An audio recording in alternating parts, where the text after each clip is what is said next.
Hi friends, it's Science Friday, and since we're learning about birds, I think it's fascinating how birds can fly. And I think that after I do some of these experiments and show you about how birds can fly, um, you'll understand too. Because didn't you always wonder how how do they stay up in the air like that? We can't do that. I'm going to read a very short book about feathers. They're not just for flying though. They have lots of other jobs that they have to do. And this book is written by Melissa Stewart and the pictures are done by Sarah Brannon. Look at all the different feathers.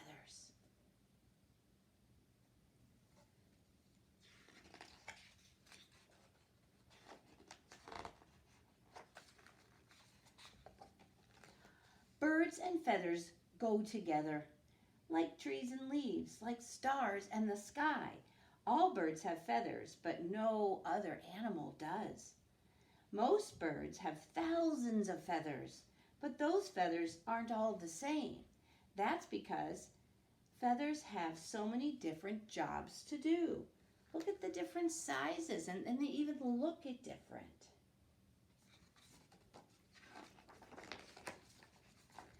Feathers can be warm like a blanket.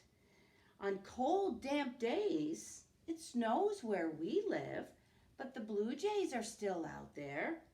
Well, the blue jay stays warm by fluffing up its feathers and trapping a layer of warm air next to its skin. Feathers have to keep you warm. Or use them as a cushion like a pillow. We learned about that because they put the soft, fuzzy, fluffy feathers in the bottom of the nests like a pillow. Feathers can shade out the sun just like an umbrella. Look at that bird. That is a heron. And that heron is lifting its wings because maybe it's hot and they want to block the sun, like when we need to get some shade when we're out in the sun and it's too hot.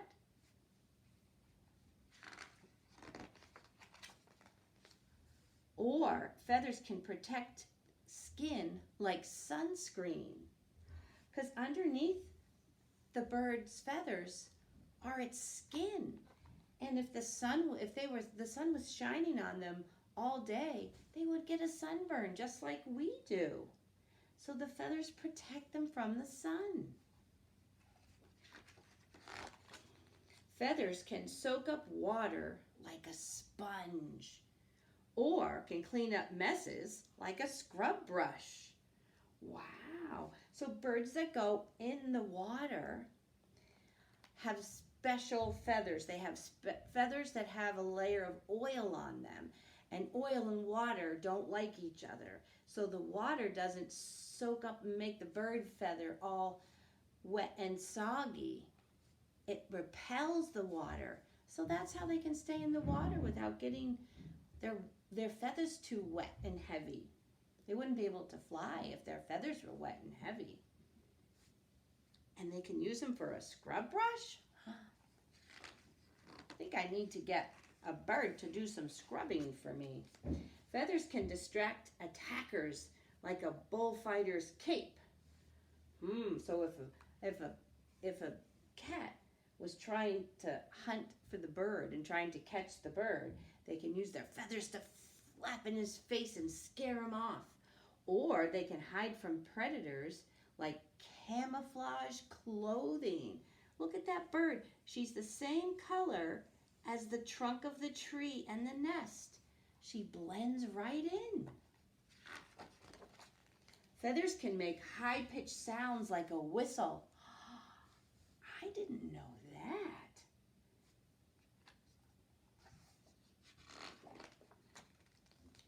Or they can attract attention like fancy jewelry. A lot of bird species, the male and the female, look very different from each other. a lot of times the male is the one that has the most beautiful colors of feathers, because when he wants to find a mate, he would show off his beautiful feathers, and hopefully a girl bird will come along and want to be with him. Feathers can dig holes like a backhoe. Huh, I didn't know they could dig with their feathers. Look at these ones are digging holes in the side of the mud on a cliff. They have to nest in those holes. Or their feathers can carry building supplies like a fork. Huh.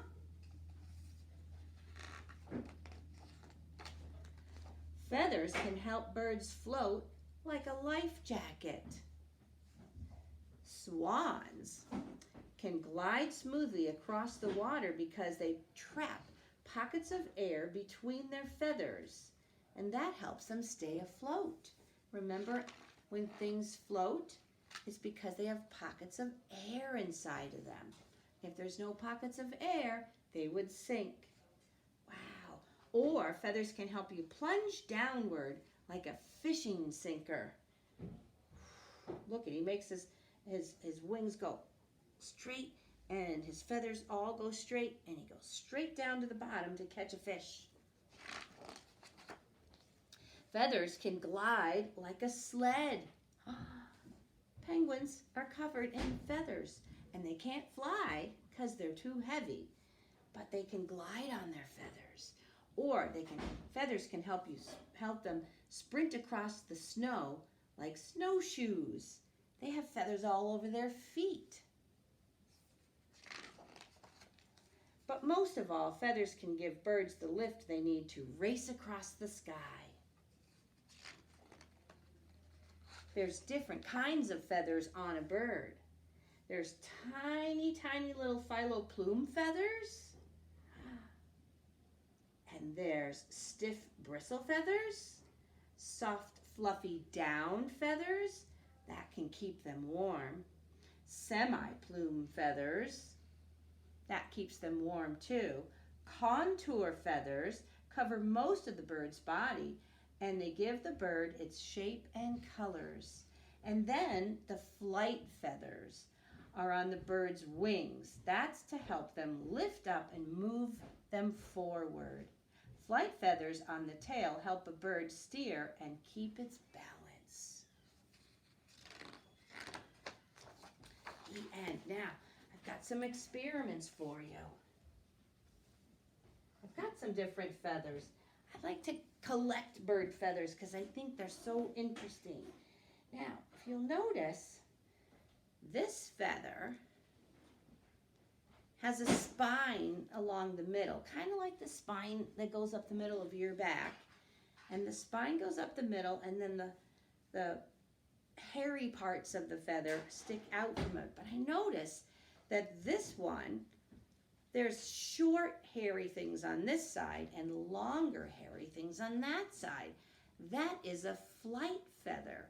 Now, a flight feather needs to be designed that way because that's how it helps get lift from the air to fly. So I made this experiment, and I put the short side closer to me, right here, and I put it on a stick with a push pin, and I'm going to blow straight at the feather like I was the wind or the air outside, and watch what the feather does. It lifted right up, because what happens is the air goes under the feather and lifts the feather up. Now, the reason why I had to have the short sides close is because if the longer hairy side was closer to the wind, to the air, the air would get all caught in the feather. And I'll show you, it won't lift if I do it that way. I'm going to turn it around.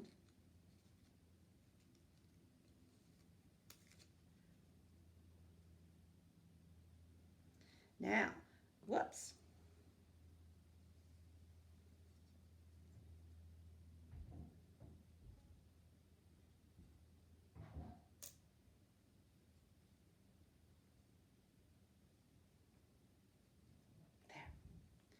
Now I'm going to blow on it with the long side and watch and see if it lifts. It doesn't lift. But if I blow on this side, it lifts. You can do that at home if you have a feather. If you don't have a feather, you can do it this way.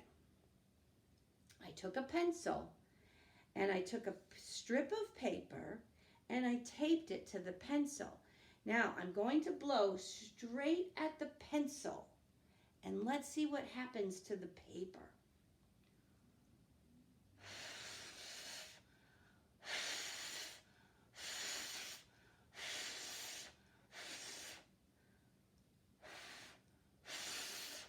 It lifts.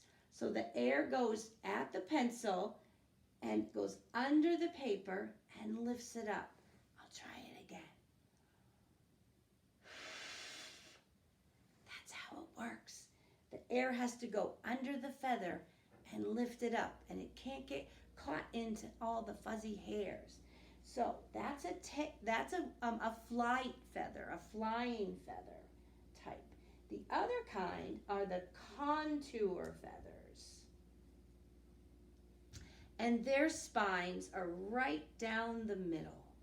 So there's they're symmetric. What's on this side is on that side. Usually even with the designs and the stripes too. Look at the different colors. Here's another flying feather. They also need these in their tail. They have to have a whole bunch lined up on their tail, and they use their tail for steering. Now these are some of the body feathers, and see how fluffy they are? They can be more warm, and they're usually curled and they're short, and they always have these little fluffy parts on the bottom so that it'll be close to their body and keep them warm. And a lot of times, these body feathers, with the downy, fluffy part, are very pretty. Look at the stripes and the pattern on that one. It's kind of black and white, black and white, black and white, like a zebra, only it's from a bird. I have a lot of different feathers. I like to collect them because they're very cool to look at, and I like to see if I can get different colors. I've got one that's brown and white on that side, and it's a flight feather, but it's for a smaller bird.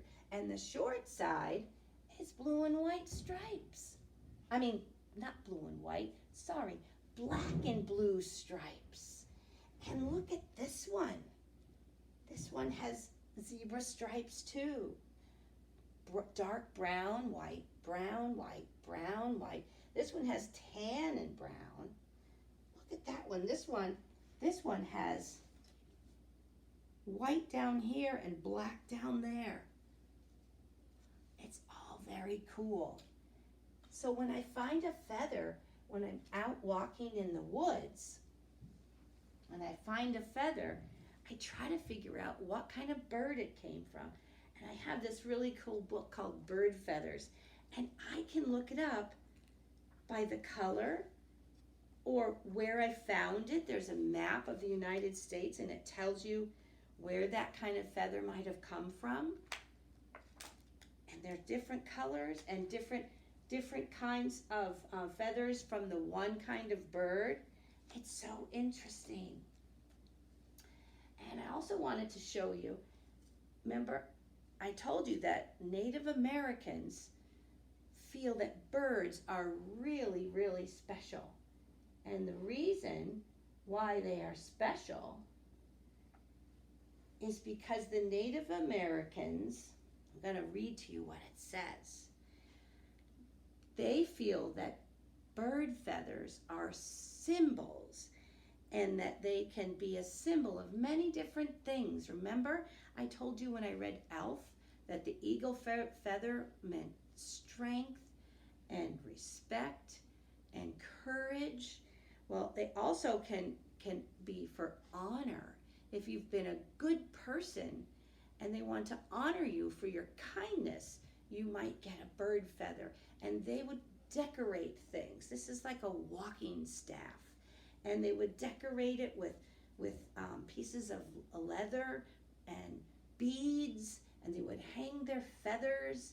And this is even a skin from an animal that when they had to hunt and find food, or they would use this to keep them warm. This kind of an animal, they would use their fur to keep them warm in the winter. Different kinds of feathers for different things.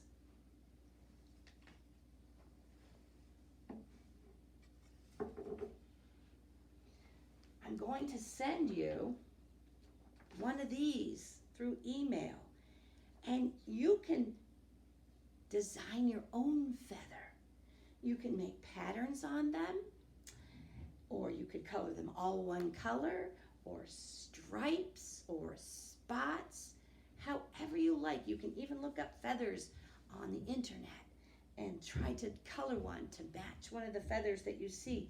Then you can cut through here and make bookmarks, or just hang them around the house. It would be fun. Now, before I go, I want to share with you one of our butterflies came out of its chrysalis. And butterflies have wings too, but they're not made out of feathers. They're made out of something different. I'm trying to see where he is right now. It's a painted lady butterfly. He or she is way down in the bottom. Can't really see from on the video, but we still have one more chrysalis. And the one more chrysalis is hanging from the top. And pretty soon we'll have two butterflies in there. Oh, here she comes. See? Right there. Look at her wings. I'm feeding her with sugar water right now. Oh, she just flew across. When the other one hatches, I'll let them go in my garden.